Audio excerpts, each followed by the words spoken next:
Bonjour à tous et à toutes, j'espère que vous allez bien. Aujourd'hui, on s'intéresse au petit-fils de Louis XV, le comte d'Artois, qui succède à ses frères Louis XVI et Louis XVIII sous le nom de Charles X.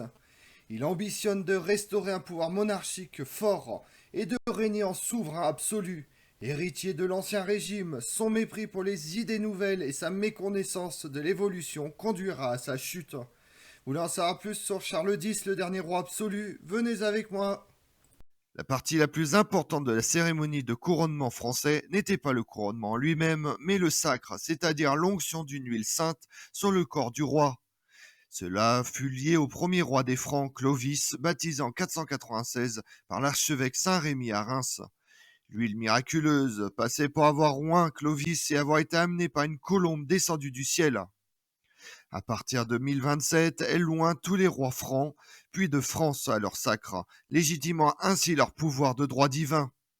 C'était ce qui différenciait le sacre des rois en France d'un simple couronnement. La position de la couronne sur la tête du monarque était le plus important des rituels dans d'autres royautés. Contrairement à la France, le premier sacre d'un roi en France est celui de Pépin le Bref, assurant sa légitimité, lui qui avait déposé le dernier mérovingien. Il est sacré une première fois en mars 752 par une assemblée d'évêques du royaume franc réunis à Soissons et sans doute conduite par l'archevêque de Mayence, Boniface. Le dimanche 28 janvier 754, il est sacré une deuxième fois à Saint-Denis par le pape Étienne II, qui donne aussi l'onction à ses deux fils et bénit son épouse Berthe de Laon. Le premier monarque français à être couronné et sacré dans la cathédrale de Reims est Louis le Pieux en octobre 816. Le dernier sacre d'un roi de France fut celui de Charles X le 29 mai 825 dans la cathédrale de Reims où 33 souverains ont été sacrés en un peu plus de 1000 ans à l'image de Louis XIV ou encore Saint-Louis. Le sacre de Charles X se produit après la coupure révolutionnaire et impériale où Napoléon est seulement couronné et non sacré.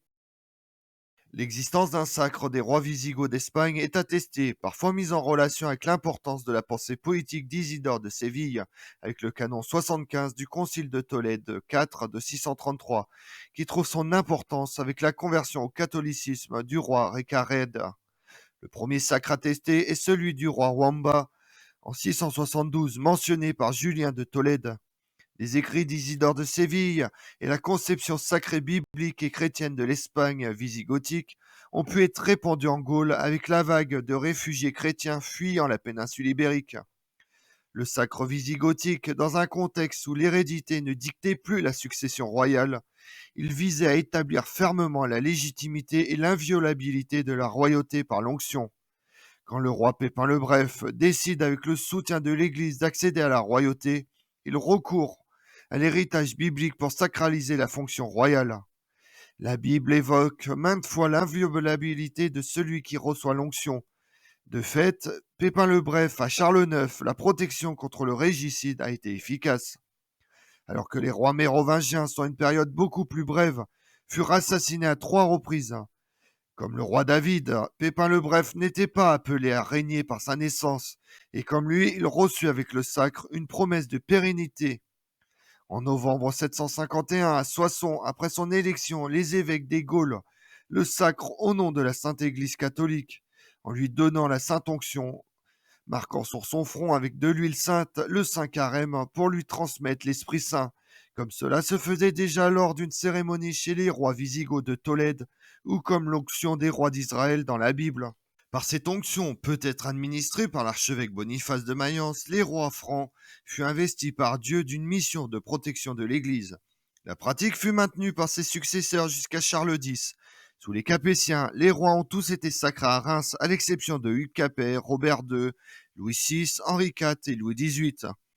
Dans la Francie orientale, Aix-la-Chapelle sera instaurée comme lieu d'un nouveau rituel de sacre un siècle plus tard, le 7 août 936, par Othon Ier, le fondateur du Saint-Empire romain germanique. Côté Francie occidentale, la cérémonie du sacre est maintenue par les derniers carolingiens, mais ce n'est qu'avec les Capétiens et le besoin d'affirmer une légitimité qui dépasse le lien dynastique que Reims devient la ville du sacre. Né à Versailles le 9 octobre 1757, Charles X était le petit-fils de Louis XV et le frère cadet des rois Louis XVI et Louis XVIII. Jusqu'à son avènement en 1824, il porte le titre de comte d'Artois. En 1795, avec l'appui militaire des Anglais, il tente un débarquement pour venir en aide aux insurgés vendéens, mais sans succès. Après avoir passé en Angleterre la fin de la Révolution et tout le Premier Empire, il rentre en France en avril 1814 à la suite des armées alliées en Lorraine. De retour à Paris, le Sénat le reconnaît comme lieutenant général du royaume, en attendant l'arrivée de Louis XVIII. Hostile à la charte constitutionnelle de Louis XVIII, Charles X rêvait d'un retour à l'ancien régime, et pendant le règne de son frère, sa résidence du pavillon de Marsin devint le centre de l'opposition ultra-royaliste à la politique conciliante de Louis XVIII. À la mort sans postérité de ce dernier en 1824, le comte d'Artois monte sur le trône et renoue avec une tradition antérieure à la Révolution en se faisant sacrer à Reims avec beaucoup de faste le 29 mai 1825. Si l'on accepte Henri IV, couronné à Chartres, le sacre de Reims était l'apanage des rois de France de droit divin. Or, même après la Révolution, les frères de Louis XVI, Louis XVIII, puis Charles X restaient des rois de droit divin. Le premier, pour des raisons à la fois symboliques et personnelles, il avait une très mauvaise santé, avait fait l'économie du sacre, tout en craignant de s'attirer la colère des républicains ou bonapartistes, pour qui la monarchie de droit divin représente un adversaire et une relique du passé. Charles X, lui, assume pleinement la tradition sacrale de la royauté française. N'oublions pas qu'il avait été l'âme de la contre-révolution, le chef du parti des ultra-royalistes. À la fin de l'Ancien Régime, au lendemain de la prise de la Bastille, c'est lui encore qui avait donné le signal de l'émigration de la noblesse, cherchant des soutiens auprès de toutes les monarchies d'Europe. Charles X veut renouer avec l'Ancien Régime. Voilà pourquoi le sacre revêt une importance capitale pour lui.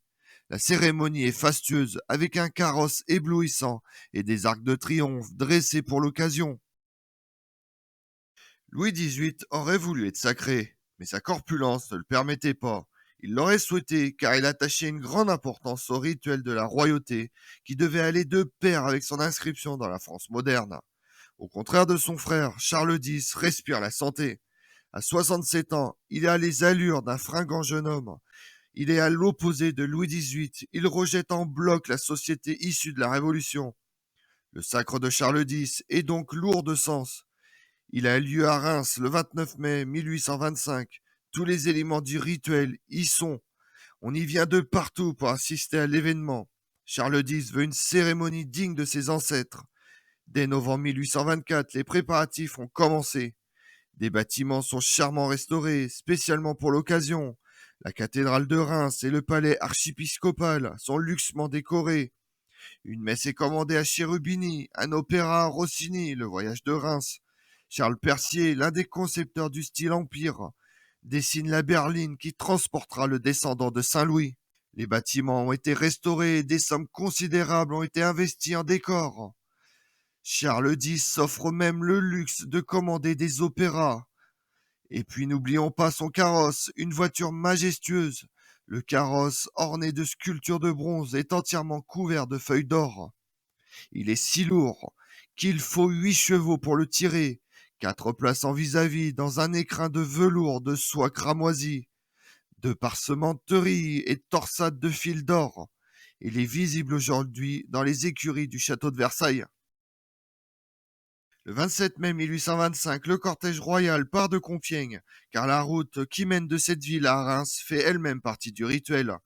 L'onction est particulièrement chargée d'émotions. Le conventionnel Rulle avait au temps de la terreur brisé la sainte ampoule contre le socle d'une statue de Louis XVI. Mais quelques gouttes de l'huile qui avaient servi à sacrer Clovis avaient pu être sauvegardées. Puis ce sont 4 maréchaux, anciens compagnons de Napoléon, Moncey, Soult, Mortier et Jourdain, qui remettent les régalias au roi, à savoir l'épée, le sceptre, la main de justice et la couronne. Ceci fait, les cloches sonnent et l'orgue joue une marche triomphale. On donne du canon et des colombes sont lâchées sous les hautes voûtes de la cathédrale. Point d'orgue du rite, le roi thaumaturge exerce ses pouvoirs en touchant les écrouelles de 130 malades. Le cérémonial comportait une modification de taille. Pour la première fois dans l'histoire de la monarchie, le roi ne jure pas d'exterminer l'hérésie, mais à la place prête serment de fidélité à la charte.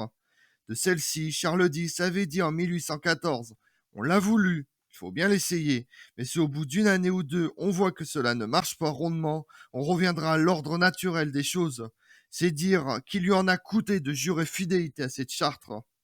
À ses fidèles, il laisse entendre que ce serment n'est qu'une somme de mots. D'autres monarchistes modérés veulent y voir une inscription de la tradition monarchique dans la modernité. Quant à l'opinion, elle est plutôt dubitative, oscillant entre étonnement et moquerie. L'assistance compte de nombreux artistes et poètes, en particulier Alphonse Lamartine, Victor Hugo, qui célèbrent chacun l'événement d'un poème. Les jeunes romantiques n'ont pas encore fait leur mue libérale.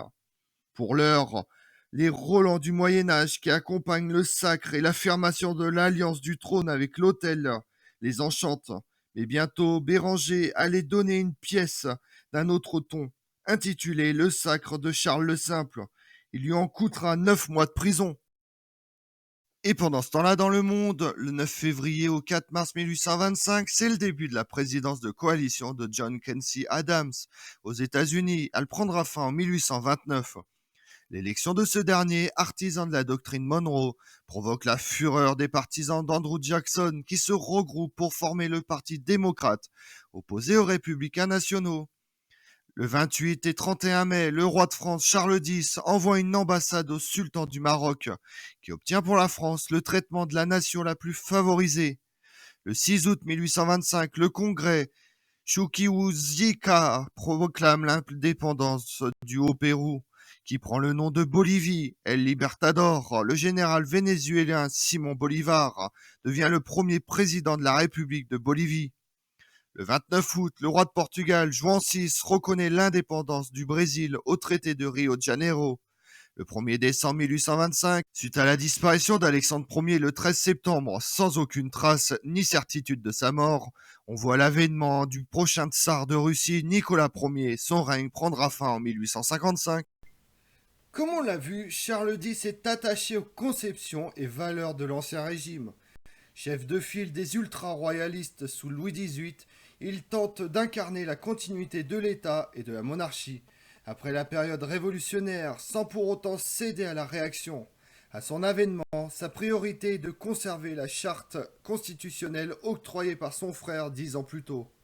Il renoue également avec la tradition du sacre en 1825, dont sera le dernier vestige de l'Ancien Régime. Je vous remercie d'avoir suivi cette vidéo en ma compagnie. Si vous voulez connaître mes autres vidéos, retrouvez-moi sur ma chaîne YouTube Tout sur l'Histoire avec Damien, mais également sur les réseaux sociaux, Twitter et Instagram, Histoire Damien. Et pensez à liker, commenter et vous abonner. Je vous remercie à tous.